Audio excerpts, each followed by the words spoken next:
Hello everyone and welcome back to the channel for turn 4 of the extreme makeover scenario in Heroes of Stalingrad. You're probably wondering why the plant pots. That is an excellent question, and the answer is they're the only effective deterrent I know of to my cat scampering across the board.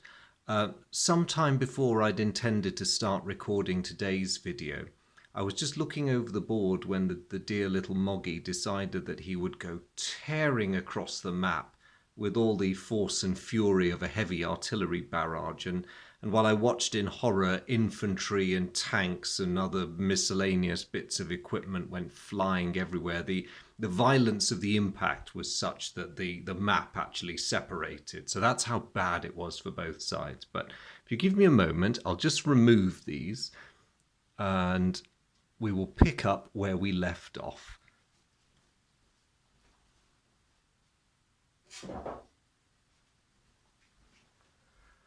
Right, that's better. The foliage is gone, so I actually have half a chance of seeing what's going on now. So when we completed turn 3, the Soviet position is looking desperate. So all the confidence at the beginning of the game that this would be a bit of an easy mission, just stop the Germans knocking a building down, how hard can that be?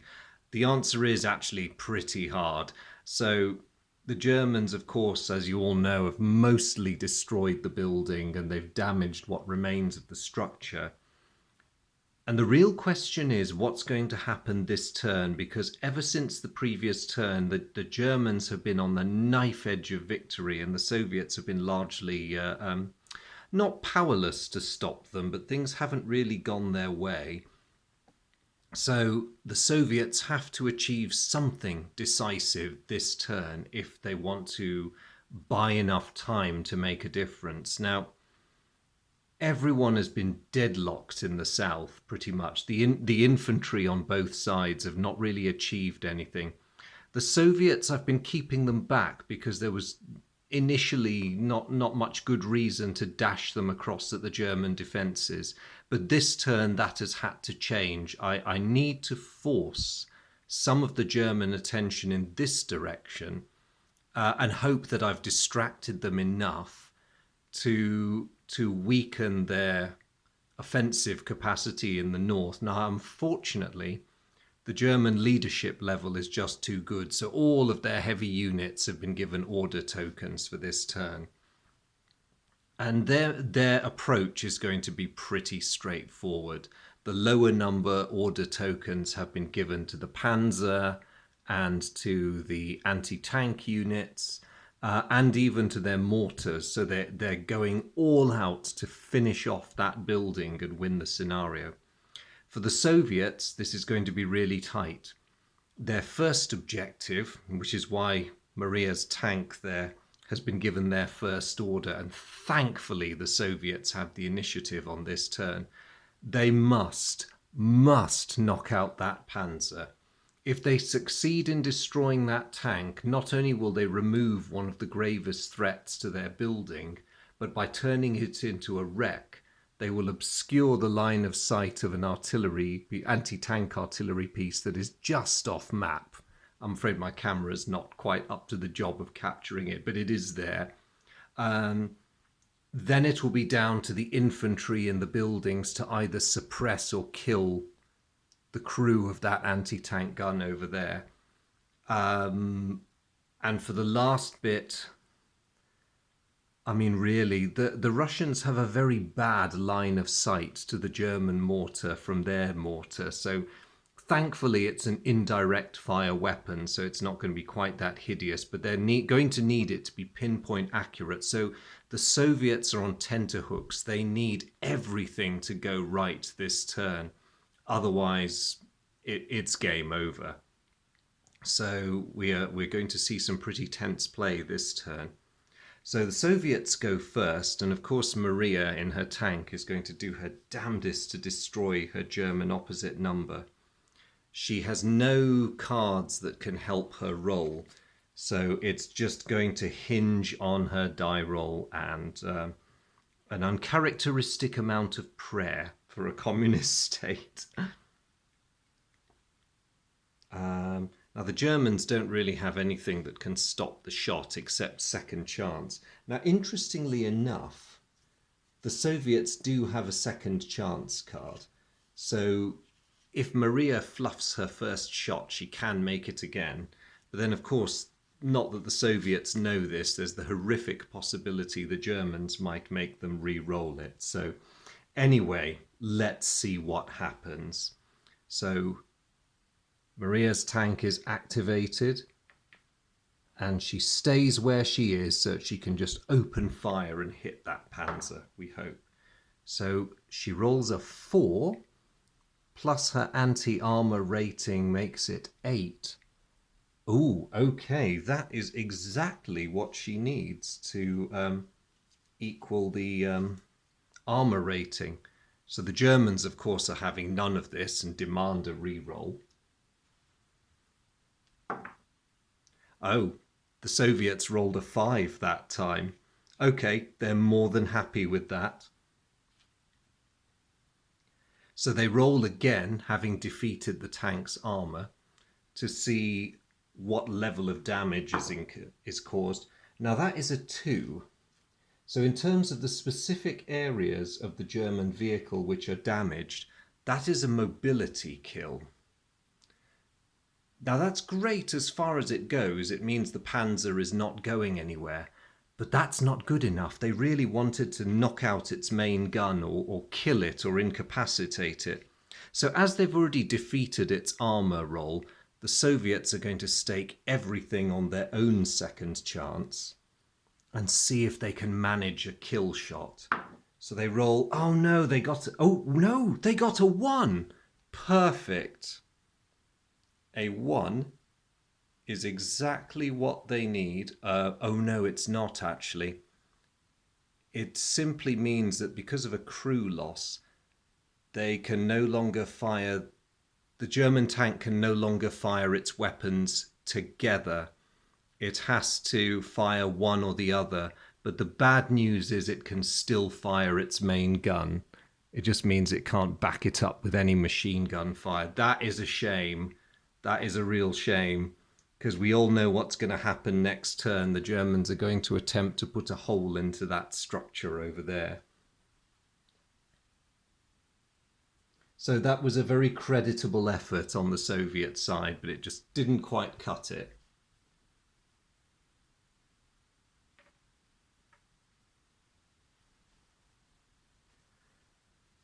And of course, unsurprisingly, the Germans are going to try to put a shell into the building.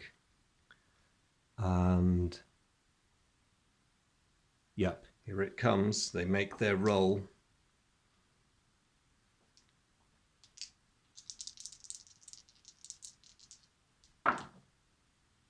And they've done it. Unfortunately, their roll defeated the house's defense rating, which means that this section of the house has now been turned to rubble.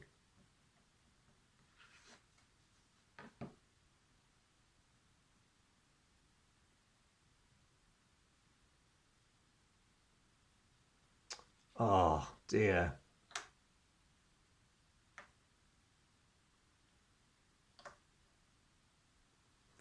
Well, the Soviets were counting on everything going right, but unfortunately it did not. And at that point, the Germans have officially won the scenario. Now, my temptation is, because everyone's got their orders and there's going to be some follow-up, I think I am going to play this turn through to its end. Because even though the Germans have won, I think it's very much in character for the enraged Soviets to try and make up for this catastrophe with a frenzy of perhaps futile heroics, but they're going to go for it anyway. So, gamely, they decide they're going to activate their, oh yes, Because these two infantry units were caught in the collapsing structure, they both gained suppressed markers. But that unit there is going to gamely open fire at the German anti-tank gun. So they get no bonus because their roll's reduced by 2 anyway. And they get a 3, which isn't sufficient to do anything to that unit. So I'll just move these so I can remember who's gone and who hasn't. So now there's a bit less for some of the German forces to do. The anti-tank gun up there, its line of sight is blocked anyway by its own tank. So they were, in fact, going to attempt to...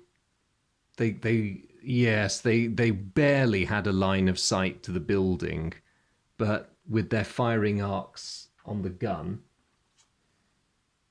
it was a bit too much of an angle. So they're actually going to withdraw from the structure and start wheeling their gun round somewhere where it would be more useful. The Soviet defenders of the building, meanwhile, are going to carry on pouring fire at their opponents, particularly that gun, which is very obviously going to fire at them in the next moment or two.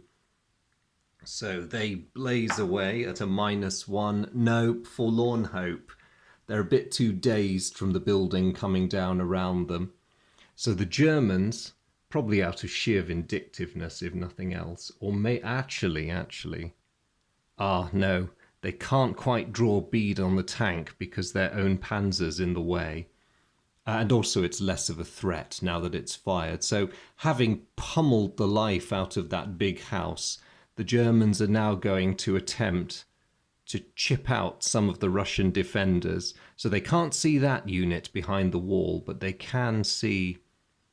Oh, I've just realised, apologies everyone, I made an illegal shot with that unit because they can't see through the wall. Okay, but that lot is visible, so the Germans are going to shoot at them. And they have a reasonable chance of doing something. Not too great, because their anti-infantry rating is not as good as their ability to bring structures down, but they're going to give it a try anyway. No, they only roll a 2, so that gun fires, shifting a little bit of rubble, but otherwise not achieving very much. Now, having seen what's happened to their forces in the north, the Soviet forces down in the south have decided they're going to go on a bit of a revenge rampage against their opposite numbers. So the mortar there, although the line of sight's not brilliant, they can see that unit over there. So they are going to place their firing template. They're going to place it there because they're likely to make the most mess. And let's see what happens. 4. Okay, it travels a bit. It ends up over there. So it affects the German recon group and the unfortunate Hoth. Let's deal with the recon group first. So they're a blue rated mortar, which means their anti-infantry rating is +3. The ruins give a defensive bonus of +2. So they have got to get 7 or better on a +3. Let's see how they do. Nope, they don't do anything to the recon group. What about poor Hoth? His rating is 8 with cover. Ooh, they rolled a 1. Okay. So lots of sound and fury, but that mortar round ultimately signified nothing.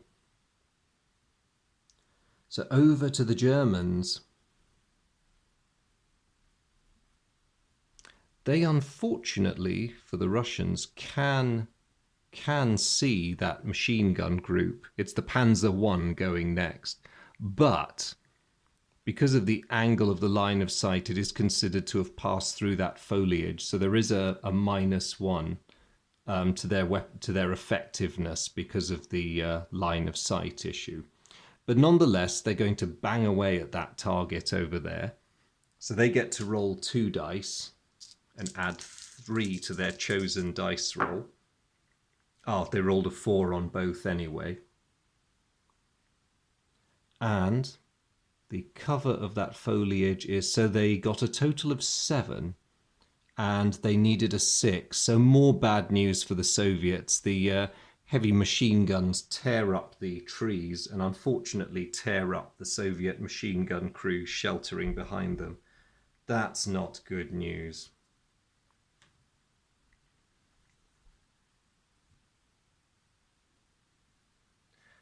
The only thing going the Soviets' way a little is that while all that's happening up there, they have a chance to try and do something down here. So they are going to... Actually, no. They have a burst into action card, but it might be worth saving it for that team. So they are going... is it worth risking an assault? Probably not.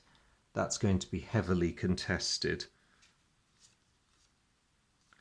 No, there's not too much that I can usefully do with that unit down there. The trouble is, it's at reduced strength from previous losses, and anything it does will end up being fairly suicidal. But then a retreat doesn't really seem in order either. Not 1 step back and all that.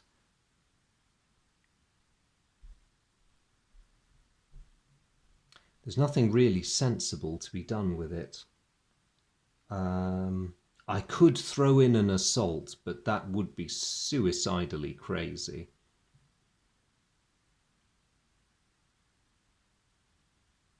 And they can't see in through any of these gaps because of the surviving wall. That's annoying. Maybe the answer is to use the burst into action card with them then. All right. That weakened group will burst into action. They are going to go all the way here to the limit of their movement. And they are going to... Oh, wait, no, they'll have to... Is that a good idea? No, they'll try to do some damage to the German heavy machine gun. They're going to stop there and pour some fire straight up the rubble. And let's see what happens. So they get a total of 6. Unfortunately, the machine gun's defensive rating is a 7, so they don't do it. If they had been the Siberian Rifle Battalion, they might have been able to have cashed in one of the ammo counters, but unfortunately they're the wrong unit. In hindsight, I probably should have thrown a grenade. That might have been a smarter idea. Never mind, what's done is done.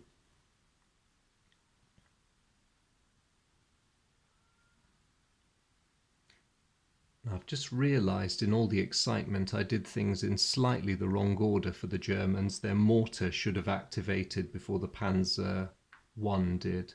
But no matter, it doesn't make any real difference at this stage. The only valid target the mortar has is the building, which was just destroyed. But it can lob a mortar round into the ruins just to make the survivors' lives very uncomfortable. So the Germans get a 3, which means their shell falls a little bit short and wanders out that away. Unfortunately, just close enough to still clip the Soviet units in the building. Had it been an intact building, that might have been different if they weren't actually aiming for the structure, but unfortunately those ruins still catch it, so the first one, The Germans get a +1 and the Soviet... Oh no, I lie. Sorry, the Germans get a +3 for landing that mortar round. The defense rating of the structure is only +2, so let's do this group first. So the Germans need 6 or better on a +3, and they fail with the first one. They succeed with the second one. So nothing happens to the first Soviet group there, the more intact fire team. The one that has suffered casualties already is wiped out.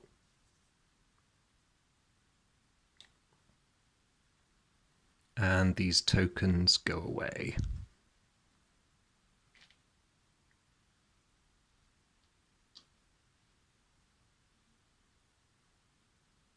So the very last Soviet unit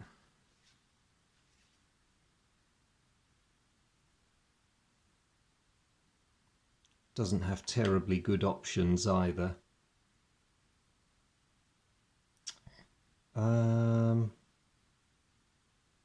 It's too risky for them to throw a grenade because there's friendly units nearby. That's not what we want to do at all. So we can't shoot through them, which is also a great difficulty. So I think reluctantly, the only sensible option for these men is to actually fall back to their previous position in the building and settle down for what looks like it could turn into a protracted battle over this bit of street. And so with that ends all the activations for this turn. In the supply phase, well, there's no more need to draw any cards because the scenario is effectively over. And there's also not much point moving up the other units because, again, I mean, it would make more sense for the Russians to do so, but the Germans already occupy really good positions on this line. And thanks to their hard work, they have deprived the Soviets of the best defensive position in the area. That was well executed on their part. So I think I will leave it there because that's the end of turn 4. So we got most of the way through the game before the Germans cemented a victory. But I would like to linger on some thoughts about how things might have gone differently. Over the course of the game, I realized I'd made a few assumptions as when I was setting the Soviets up that proved to be erroneous. So the key one was in the use of the greatest of the Soviet assets, the T-34 with Maria. I really ought to have used that more effectively.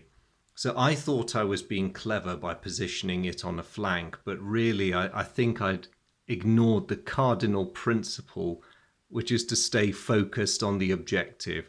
If I had deployed the T-34 somewhere in the vicinity of the target building, it could probably have made more of a mess much earlier on. In fact, if I'd put it right in the north, it could have caused problems for the Panzer III right from the get-go. So putting it down in the south and expecting it to do some clever, snazzy flanking move was a mistake. Irrespective of the fact that the Soviets set up first and the Germans set up second, it was a bit of an elementary error. The other thing that's occurred to me is that maybe things might have been a bit different if I'd played in a bit more of a Soviet fashion and just flung everyone almost heedlessly into an assault. Now, that may sound crazy, but it presents the Germans with an interesting conundrum on the first turn, which is, do you focus on your target, which is the great big building you're supposed to knock down, or do you opt for self-preservation and shoot at the shrieking Russian hordes that are bearing down on you with murder in their eyes? I know what I would choose in their situation. But of course, killing all these Russians wastes precious time. Again, a 6-turn scenario can go past remarkably quickly. So that might have been a better way to do things. The only counter-argument to that is, of course, almost half the Soviet units begin off board. So if I shift the camera, as you can see, arriving as they do on turn 3, at very best, it would have taken them the supply phase of turn 4, the turn just gone, just to get here.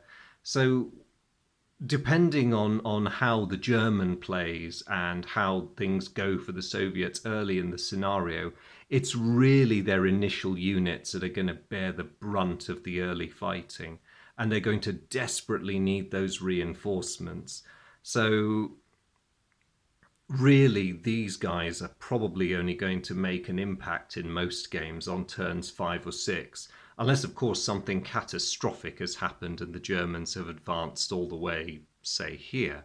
Now, if that's happened, I can see that being a disaster in this scenario, because then the German units are free to do horrible things to the house, with the Russians not really able to intervene in a meaningful way. Of course, the final method the Russians have is to try everything they can to knock out the German Panzer III, the 2 German anti-tank guns, and the German mortar unit. Now, this is a very sensible shopping list, but it's easier said than done, because yes, the Germans do have to deploy them forward in order to use them effectively. But the Soviets simply don't have that much tank killing equipment in this game. They have Maria's T-34. They have the much weaker T-60 reconnaissance tank, but unless you're extraordinarily lucky, that thing's not going to be taking the Panzer III down anytime soon. It may successfully deal with the anti-tank guns, but it's still a very dangerous proposition. And lastly, you have the Soviet anti-tank gun, which is quite an effective artillery piece, and which I do admit I mishandled in terms of the placement. My timing was off. I think I had a good position there, but I probably should have let Maria's tank deal with at least one of the German tanks before I got it into position. But then, fortunes of war. If it had survived the initial shot and maybe even turned the Panzer into a burning wreck, I might be saying something very different right now. So that was quite an interesting learning experience. I really like scenarios like this, where you've got lots of options for both sides in a game that's already really rich and varied with so many command decisions. It's got a ton of replayability. I would also like to tweak the scenario, because the thought occurred to me that it might be a much more interesting game that sucks more forces into a bit of a brawl if the Soviets and the Germans had the same objective, which is to seize the house and hold it, intact if possible, otherwise occupy the ruin, because that forces both sides to commit much more. And I am by nature quite a cautious player, and you've probably noticed that I was only pushing forward the units that really needed to be there to achieve the objective of either wrecking or defending the house. The infantry tended to be more jockeying for position. But of course, if the objective was to occupy, then all of a sudden the Germans have a really good reason for wanting to fling their infantry into that house. And then so do the Soviets. And of course, this bit becomes more important too, because it's a vital stepping stone in helping to deny or hold, depending on who you are and what you're doing. So I may well try that at some point and see how it goes. The other thing that the bigger scenarios in this game model really well, I think, are the frustrations of command and control. Now, a lot of war games out there, particularly the more traditional ones, I find, they give you this almost godlike level of control, which is a bit ahistorical, really, because in many battles, you often find that some units end up sitting the thing out and are hardly engaged at all, while a minority, this really hard-fighting bunch, the spear points of both sides are the ones who tend to do all the hard fighting and grab the objective, or don't even. And this game models that very nicely because in a big scenario like this, both sides had a lot of order tokens and a lot of command points. But it's still not enough. You look at these vast forces that are arrayed on the map, and although they can move during the supply phase, when you've got to the situation when they're here, glowering at each other from, equally formidable defensive positions, there's not actually that much you can do with them. And I love the hard choices that you get about, oh, what shall I activate this turn? Should I commit everything to attaining this objective, or should I hold something back just in case? What are they going to do? It's one of the really brilliant elements of a very, very strong game. So I will definitely be playing this one again because I want to get my head around the challenge of using my forces more effectively. I do feel the way I played today on both sides, there were a lot of people sitting around. But then that said, it was very much of necessity. I think if the casualties had been higher, we would have seen more of the reserves going in. But it was a fairly bloodless affair as these things go. If I look over the casualties, the um, the Germans suffered very few. They had a couple of counters reduced, if that. Um, the Soviets, they lost the artillery unit, the anti-tank weapon. They also lost the heavy machine gun unit, and also a fire team with some other counter reductions elsewhere. But you know, given that most Soviet experiences of battles in Stalingrad were horrific in terms of the losses, that's actually quite tame. Maybe I didn't throw people forward enough. There were a couple of times where I regretted assigning order tokens to people who couldn't really use them effectively, but that was my error. But anyway, I'll stop my rambling there because these tactical ruminations could go on and on and on and on. And really, the proof is in the pudding, so it'll be up to future games. I will keep in mind my thoughts about making that an objective to capture rather than destroy. And I think the next time I visit this game, the other thing I would like to do is get out my British and Commonwealth forces. Because while I have used them in small scale actions, I've not used them to any great deal. I've only used the traditional sides that come in the core game. So the United States and Germany and Heroes of Normandy, and of course the Soviets and the Germans here in Stalingrad. So watch this space. I will come back to this game, but I'm just going to sign off on it there. And really, it just remains for me to say a very big thank you to all of you for following this series while I was making it. I had loads of fun doing so. Thank you for all the comments I've received. They're always appreciated. And as ever, a big hello to my regulars. It's always lovely to see you guys on the channel. Thank you so much for dropping in. To anyone who's new or visiting my channel for the first time, a huge welcome to you. I hope you've enjoyed this video and I hope found it useful. If you're considering getting this game, I would say do. It almost doesn't matter which of the core sets you're tempted to start with. They're all really good. And compared to some war games out there, they're not excessively priced either.